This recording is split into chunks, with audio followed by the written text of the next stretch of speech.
can do, more and more girls and minorities are biting the bullet and breaking that barrier.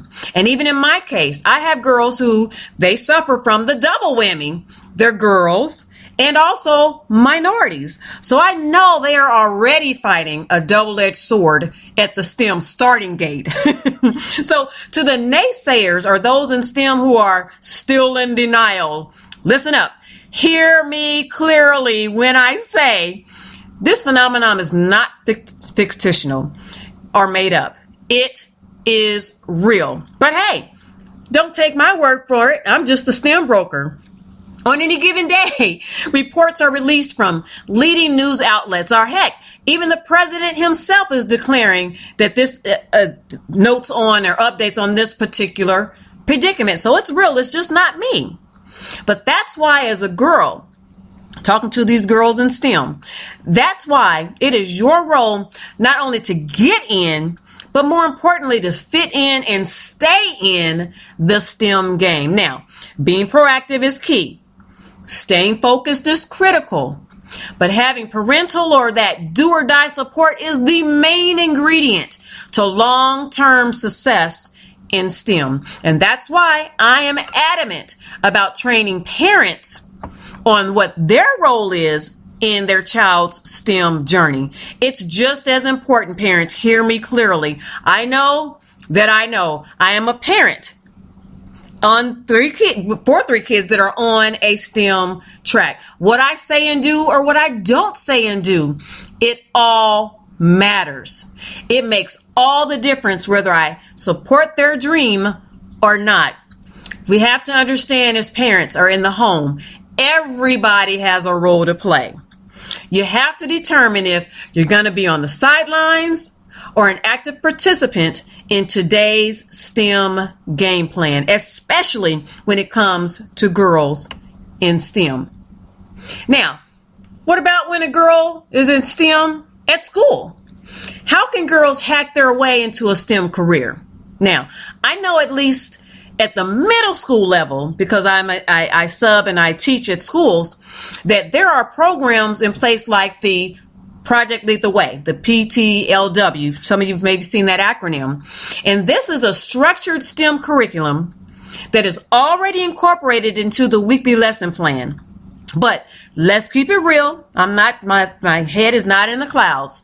Programs such as this are not equally funded or even may not even exist at all school districts. Let's keep it real. So then, what is a girl to do?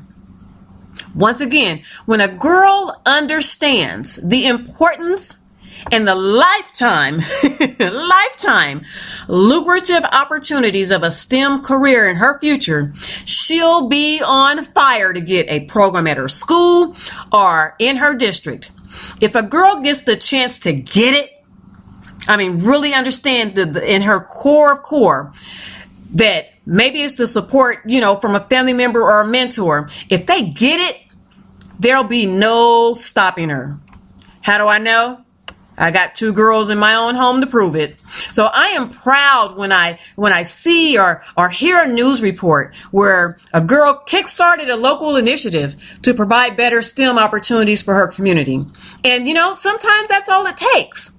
Ask, and hey, a girl just might receive it. What's the old saying that closed mouths don't get fed? Yeah. Well, in this case, closed mouths don't get taught. And if this next generation is not taught in school, primarily while they are a captive audience, then we will not be prepared as a nation to compete effectively on a global scale. Take it beyond the community or your city or your state. The talent gap will continue to widen until America is literally dead last in comparison to other countries' level of career readiness for STEM jobs. And hey, it's not that far away.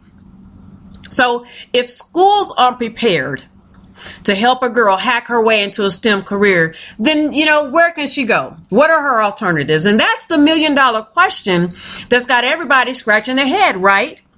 But that's why I've dedicated a portion of my summer training specifically to educators to help them help students stay engaged in STEM while they're in school.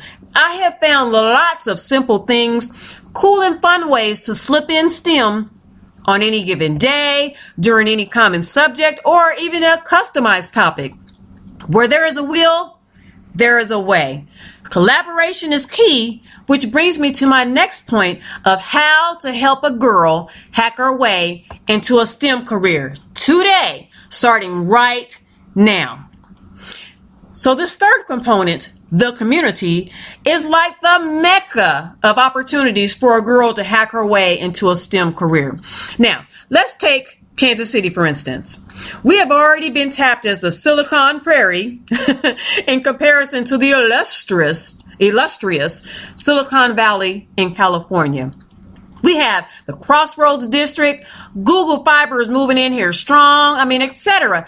They're already here at our back door.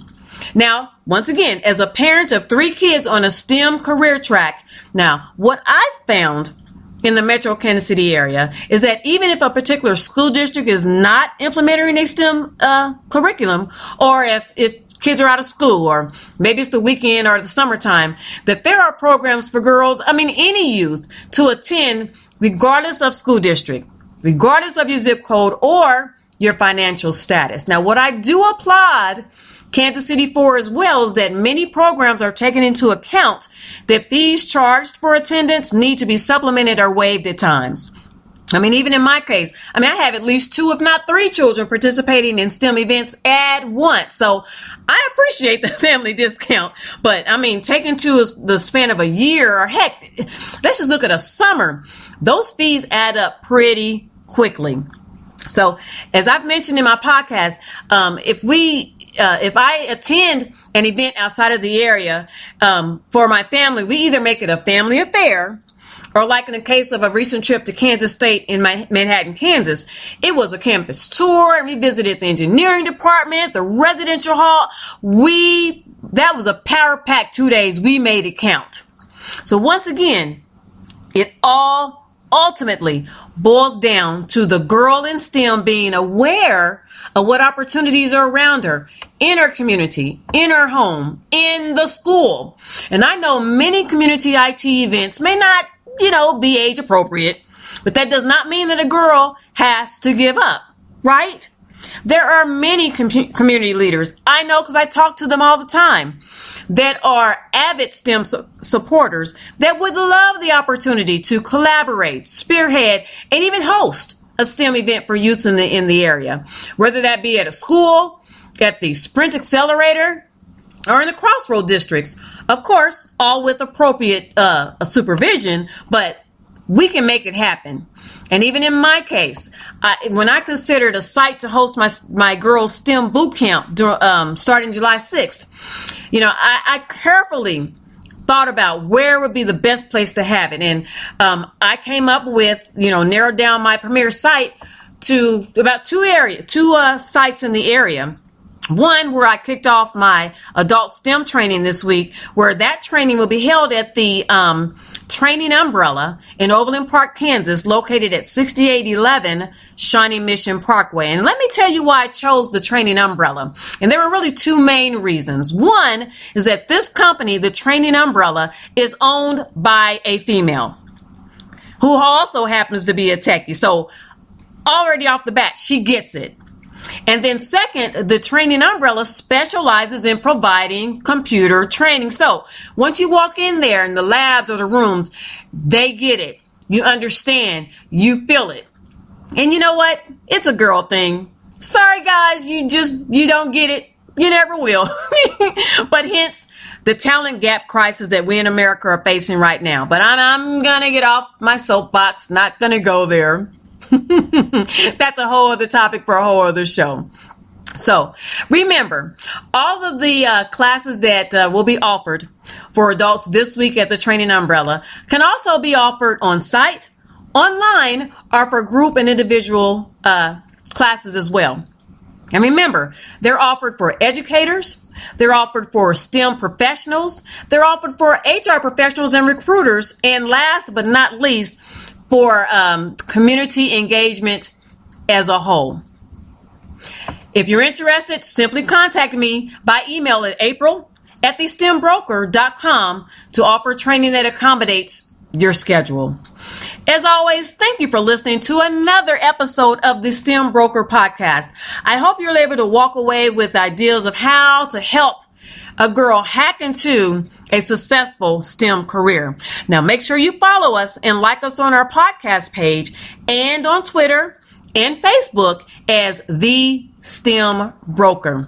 Tune in next Monday and every Monday at 9 p.m. where we'll talk about summer programs, including my Girls in STEM Boot Camp starting July 6th, and simple activities at home to help keep STEM alive this summer. So don't forget to visit our website, thestembroker.com, to register for STEM career readiness classes and also for the Girls Boot Camp in July. You can also email me at april@thestembroker.com about on-site training if you're interested in sponsoring a podcast or even to help sponsor a girl so she can attend the STEM Boot Camp in July. Well, this has been your host, April Boyd-Noronha. Tune in every Monday at 9 p.m. for another The STEM Broker podcast where we talk about all things on girls in STEM.